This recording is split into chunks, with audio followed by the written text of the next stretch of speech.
All right, welcome while we read about the Petticoat Affair. Scandal. Jackson's cabinet quits. It became news in 1829, and Jackson's cabinet actually quit their jobs in 1831. Ooh, this is a spicy story. So, the Peggy Eaton affair, also known as the Petticoat Affair. What's a petticoat? Well, a petticoat, also known as an underskirt, is a type of underwear worn under a skirt or dress. Petticoat refers to a skirt-like undergarment worn for warmth or to give the skirt or dress a desired fashionable shape. Talk about underwear, women's underwear from way back in the day. So that's kind of a goofy name that they gave it to insult the whole story. The Peggy Eaton Affair, also known as the Petticoat Affair, was a scandal that involved members of President Andrew Jackson's cabinet and their wives.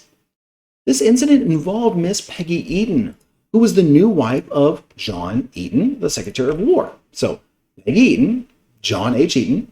John Eaton got his job at the Secretary of War because of the spoils system. Jackson was giving out jobs to members of the Democrat Party for loyalty. It's favoritism. The women of Washington, D.C.'s elite society, led by Andrew Jackson's niece, the First Lady Emily Donaldson, and Floride Calhoun, the wife of Vice President John C. Calhoun, so Emily Donaldson, Floride Calhoun, they would not accept Peggy Eaton. We don't like you. The scandal became known as the Petticoat Affair and led to the resignation of Jackson's cabinet and a major rift with his First Lady. So why wouldn't the women of Washington, D.C. accept Peggy?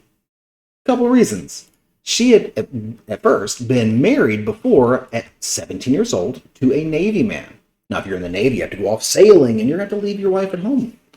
While he was out at sea and she was at home, John Eaton would take her on dates, the social functions at the White House. So she's going on dates with a man who's not her husband while her husband is off at sea. After her husband died of pneumonia, sure, she didn't poison him. The couple immediately married. So she was married, went on dates with this dude at the White House. Her husband dies of pneumonia, and they immediately get married. Sure. The proper ladies of Washington, D.C., refused to be around the new couple, thinking them disgraceful. The scandal grew and began to hurt President Jackson's reputation because he was defending John Eaton. Why? Because Peggy Eaton reminded Jackson of his first wife, his wife who had passed away. At the time, most government business occurred at parties. The women of Washington, D.C. refused to go to these parties so long as Peggy Eaton was there. They also would not let their husbands, members of Jackson's cabinet, attend these parties either. The government was effectively shut down because of the drama. Imagine, the entire government shuts down because women are not letting their husbands go to parties. Peggy was also very intelligent and very outspoken, which further infuriated the other women because back in those days, a woman was supposed to be silent, seen, and not heard. That was what women did. And the other women did not like that Peggy said whatever she felt like saying. It kept escalating until most of Jackson's cabinet quit in an attempt to save his reputation.